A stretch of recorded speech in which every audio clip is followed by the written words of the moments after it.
Ce que j'ai dit qu'on va faire ce cours en l'hommage de Manitou, à la Shalom, donc le Rav Léon Askenazi, qui a été mon maître et qui est toujours mon maître. Et maintenant, on a aussi la notion du Ra qui vient. Alors, il faut savoir, c'est bon ou c'est pas bon, quoi. Parce que on a cette idée que Dieu fait le bon et crée le mal.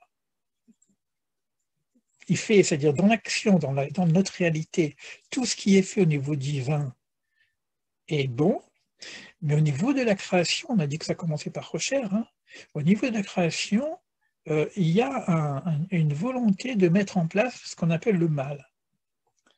Mais ce mal au niveau ontologique, ce n'est pas le mal que nous connaissons. C'est pour ça que quand on voit Ra, là encore, il faut savoir le traduire. Et nous, on a une notion du mal qui est certainement aussi un vrai mal, comme les souffrances, les meurtres, les machins comme ça, tu vois, la mort.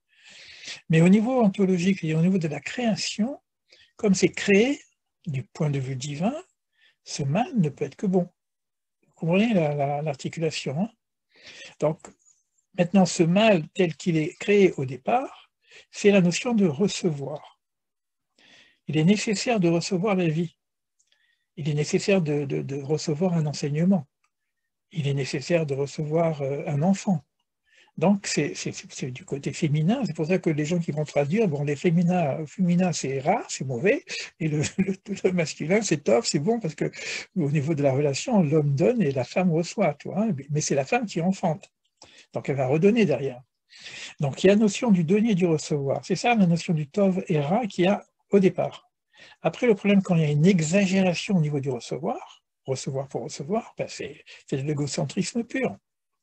Et s'il n'y a pas dans le recevoir une notion du donner, c'est de l'égocentrisme pur. Si la circulation de ce que je reçois n'est pas redistribuée, même en économie, c'est la même chose. Si vous gardez tout chez vous, bah, il y a quelque chose qui ne va plus, quoi. Donc ça bouche le système. Après, il est en train de dire que la notion de ce qu'on appelle le mal, il va se répartir un petit peu, parce que plus ça descend, plus ça se matérialise quelque part, plus ça devient mal dans le sens de notre mal à nous. Alors qu'au départ, le mal, barara, n'est pas un mal, puisque c'était la notion de recevoir, il faut bien recevoir. Il faut recevoir la vie déjà, tu vois. Mais il va descendre comme ça, que dans le monde de la Beria, il y a la notion de création du mal, mais ce n'est pas vraiment un mal, d'accord? Donc, mais il y a quand même une notion de création. Au-dessus, il n'y a même pas de notion de mal, parce qu'elle vient pour la création, pour ça qu'il y a les ténèbres. Sinon, à Tzilut, il n'y a pas de notion de mal, il n'y a que l'émanation, c'est que Dieu qui veut donner, hein. C'est la bonté divine pure. Donc la notion du mal, elle commence à Beria, mais elle est nécessaire, et donc elle peut être Tov Meod, puisqu'elle va nous permettre d'exister en tant que créature. Et après, ça descend dans Yetzira, et Yetzira, on dit que le mal et le bien sont moitié-moitié. Et dans notre monde, c'est le mal qui domine, le rat qui domine.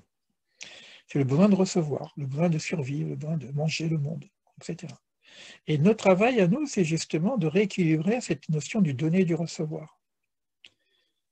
Et ça, c'est le Rav Ashlag, hein, qui en parle de ça. Comme je ne peux pas vivre sans recevoir, et cet instinct de recevoir naturel, tout le monde travaille pour recevoir son salaire, quoi. Quand la Torah dit ne travaille pas comme quelqu'un qui va recevoir un salaire, il parle au niveau spirituel, mais moi, au niveau matériel, je travaille pour avoir mon salaire.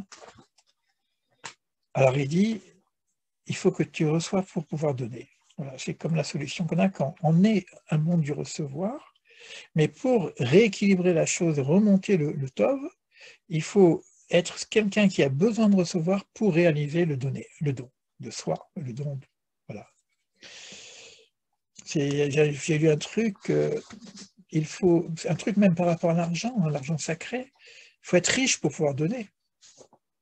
Pour aider le monde financièrement, il faut être riche. Intellectuellement, il faut être riche pour pouvoir aider les autres. Spirituellement, c'est pareil. Aujourd'hui, regardez ce qu'il fait Israël avec l'agriculture, etc. Ils sont en train de sauver des populations qui sont en train de crever parce qu'ils n'ont plus de quoi manger. Mais on ne peut pas leur donner sans arrêt à manger. Donc, on va leur apprendre l'agriculture. Donc, ils sont en train de faire, avec les eaux et comme ils ont trouvé, de faire de l'agriculture dans des endroits où il y a très très peu d'eau. Mais ça, c'est l'intelligence. Alors après, il va revenir sur toute la notion de la souffrance. Parce que là, il faut aller jusqu'au bout de notre problème, c'est que ça se termine mal quand même. Et là, c'est vraiment du vrai mal.